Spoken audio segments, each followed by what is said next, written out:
Herkese merhaba. Sağlıklı, mutlu, bol kazançlı bir hafta dilerim. Şimdi hızlıca bir altın gümüşe bakalım. Gümüşle başlayacağım. Gümüşte bakın şu yatay bandı korumaya devam ediyoruz. Geçtiğimiz hafta FED açıklamaları, gelen verilere rağmen bu yatay bandı kıramadığımız bir süreç takip ettik. Aşağıda 22.55, 22.37 destek bölgemiz, yukarıda ise 23.80, 23.67 direnç bölgemiz olarak karşımıza çıkıyor. Bakın burada bir sıkışma sürecinin içine de girildi. Bu bölgenin kırılımına göre aslında yön netleşecektir. Fakat şöyle saatlik grafiklere döndüğümüzde bakın burada bir filama formasyonu oluşmakta. Burada yukarıda 23.30'lar kırıldığı takdirde şu direk yüksekliği kadar bir yükseliş gelebilir. Bu da takribi olarak 23.90'ları hedefleyen bir süreci bize gösteriyor olacak. Burada da gene tabii bu tarz bir yükseliş gelecek olursa da yukarıda 23.80'lerin üstüne yerleştiğimizi görmemiz lazım. Bu bölgenin üstünde bir fake kırılım yapıp tekrar satışa dönebilir. Dolayısıyla şu alanda gene oluşacak fiyat hareketlerine göre mutlaka stop seviyemizi belirlememiz gerektiğini unutmayalım. Şu formasyona dönecek olursak burada da bakın şu üçgenin direncinin kırılması yeterli değildir. 23.30'ların geçildiğini görmemiz gerekir. Bu tarz bir kırılım gelecek olursa ve işleme girecek olursanız da şu bölgede bakın kırılım öncesi oluşan dibin altına mutlaka stop koymanız gerektiğini unutmayın. Burada da aşağıda 23 dolar altı hareketler görmeye başlarsak şu kırılım gelmeden burada formasyonun bozulduğunu söyleyeceğimiz bir sürece girmiş oluruz. 23 dolar aşağıda kritik destek bölgemiz. Ons altına geçecek olursak ons altında da bakın şu yatay bandı takip ediyoruz. Yukarıda 2010-2000 direnç bölgemiz var. Aşağıda destek olaraksa 1962-1950'leri takip ediyoruz. 1956 kapanışlar satışların derinleştiğini gösterecek. Yukarıda da 2010'un geçilmesiyle yükselişler başladı diyebileceğiz. Ancak ben bu noktada size gene haftalık grafiklere dönüp şu süreci bir anlatmak istiyorum, hatırlatmak istiyorum. Burada bakın pandemiyle birlikte 2070'lere doğru bir yükseliş yaşamıştık.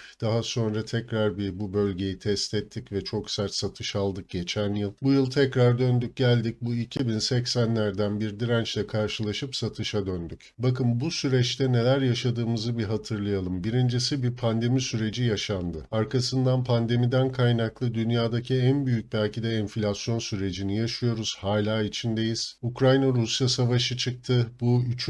Dünya Savaşı'na evrilecek mi diye gene bir sürü korkular yaşadık. Panikler yaşandı. Arkasından yetmedi. İsrail-Filistin savaşı çıktı. Bu İran'ı da içine alacak mı? 3. Dünya Savaşı gene çıkacak mı? Korkuları yaşandı. Bütün bu sürece rağmen bakın 2000 doların üstünde kalamayan bir altın görüyoruz. Dolayısıyla evet 2010 kırılacak olursa bir yükseliş süreci gelebilir. Ancak yukarıda 2080-2060 bölgesini de yakından takip etmemiz gerekecek. Tekrar bu bölgeden bir satış süreci yaşanabilir. Lütfen dikkat edelim. Sonuçta unutmayın. Altın aldığınızda aslında siz FED'e karşı pozisyon almış oluyorsunuz ve FED uzun zamandır bu 2000 doları korumaya devam ediyor. Uzun lafın kısası evet 2010 geçilebilir ancak 2080-2060 aralığını çok yakından takip edeceğiz. Ben gene burada size düşük zaman dilimlerinden analizler yapmaya devam edeceğim. En azından desteklerin kırıldığını gördüğümüz zaman stop olmamız gerektiğini lütfen unutmayalım. Buradan son olarak bir altın gümüş rasyosuna da bakalım. Burada da bakın 80 önemli diyorduk. Bu bölgeden tekrar bir dönüş aldık gümüşteki yükseliş sayesinde. Ancak aşağıda 83.60 hatta onun da altında 83.10 82.60 bölgesi kırılmadığı sürece burada yatay bandı koruyor olacağız. Dolayısıyla altın ve gümüşte belirsizlik devam ediyor olacak. Yukarıda da 88 geçilebilir. Hafta sonu da bahsetmiştim. 89.30 bölgesi kırılmadığı sürece burada da